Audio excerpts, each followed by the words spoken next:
Hello friends, எப்படி இருக்குதியா? நல்லா இருக்கீங்களா? நான் இன்னைக்கு வேலைக்கு போயிட்டு வரவுன்னா கொஞ்சம் நேரமே வந்துட்டேன். காரணம் என்னன்னா, குழந்தைக்கு உடம்பு சரியில்ல. அதான் அவனு மூத்த மகனுக்கு. அப்ப அவனுக்கு ஒரு வைத்தியசாலையில கூட்டிட்டு போய் மருந்து வாங்கலான்னு சொல்லி கூட்டிட்டு போனேன். அப்படின்னு ஏன்னா அம்மன் கட்டு அவனுக்கு. அந்த அம்மன் கட்டு நோய்க்கு நம்ம ஆஸ்பத்திரி மருந்த காட்டிலும் வைத்திய மருந்து தான் நல்லா இருக்குன்னு சொன்னாங்க.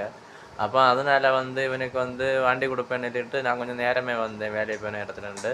வந்துட்டு வர வழியில பின்ன காய்கறியும் வாண்டிட்டு நின்னேன். அப்ப நிக்கும்போது தோணுச்சு, இந்த தர்பூசணி கூட வாங்குவோம். ஏன்னா, இப்ப அடிக்கிற வெயில் அந்த மாதிரி அடிக்குது. இந்த இந்த இந்த மாதிரி உள்ள இது தர்பூசணிக்காய் இந்த மாதிரி உள்ள பழங்கள் எல்லாம் சாப்பிடலைன்னா உடம்பு ரொம்ப சோர்வாகும்.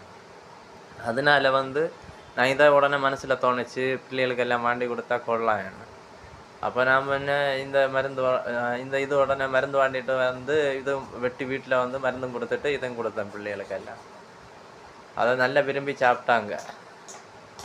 நீங்களும் வீட்ல பிள்ளைகளுக்கெல்லாம் இந்த மாதிரி சாப்பிடறதுக்கு இது வாண்டி குடுங்க. வீட்ல உள்ளவங்களுக்கும் எல்லாருக்கும் வாண்டி குடுங்க. ஒரு பழம் வாங்குனா ஒரு ஃபேமிலி மொத்தமே சாப்பிடலாம். எங்களாலேயே அத மொத்தம் சாப்பிட முடியல. ஏன்னா அவ்வளோ பெரிய பழம். அத என்னால மொத்தம் சாப்பிட முடியல. எல்லாருக்கும் ஒரு பீஸ் குடுத்த பிறகும் பகுதி மீதி இருந்து. அடுத்தது அந்த பகுதிய ஃப்ரிட்ஜ்ல வச்சிருக்கு. இனி நாளைக்கு சூடு எடுக்கும்போது அது அடுத்தது சாப்பிடுவோம். இது பின்ன ஒரு பெரிய இது என்ன விஷயம் என்னன்னா, இந்த பழத்த விதையோட சாப்பிடணும். விதையோட சாப்பிட்டா தான் உடம்புக்கு ரொம்ப நல்லது. ஏன்னா உடம்புல அ இது அந்த விதைய அ சிலவங்க துப்புவாங்க, சிலவங்க சாப்பிடுவாங்க. ஆனா உண்மையிலே சொல்லப்போனா, இந்த விதையோட சாப்பிட்டா தான் உடம்புக்கு ரொம்ப சத்துள்ள சாதனம்.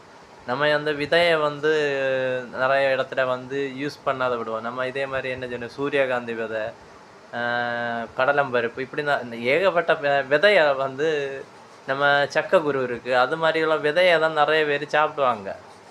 அந்த விதையில தான் நெறைய சத்துக்கள் அமைஞ்சிருக்கு. நீங்க இந்த தெரியாதவங்களுக்கு இது சொல்லி தரதுக்கு வேண்டி தான் நான் அதிகம் இந்த வீடியோவே போட்டேன். காரணம் என்னன்னா, இந்த விதைய தான் அதிகம் சாப்பிடணும். ஏன்னா இது இந்த விதைய சாப்பிடும்போது உடம்புக்கு ரொம்ப சத்து உள்ளது. விதையோட கடிச்சு சாப்பிடணும். இந்த வீடியோ பிடிச்சிருந்தா லைக் பண்ணுங்க, ஷேர் பண்ணுங்க, சப்ஸ்கிரைப் பண்ணுங்க. நன்றி, வணக்கம்.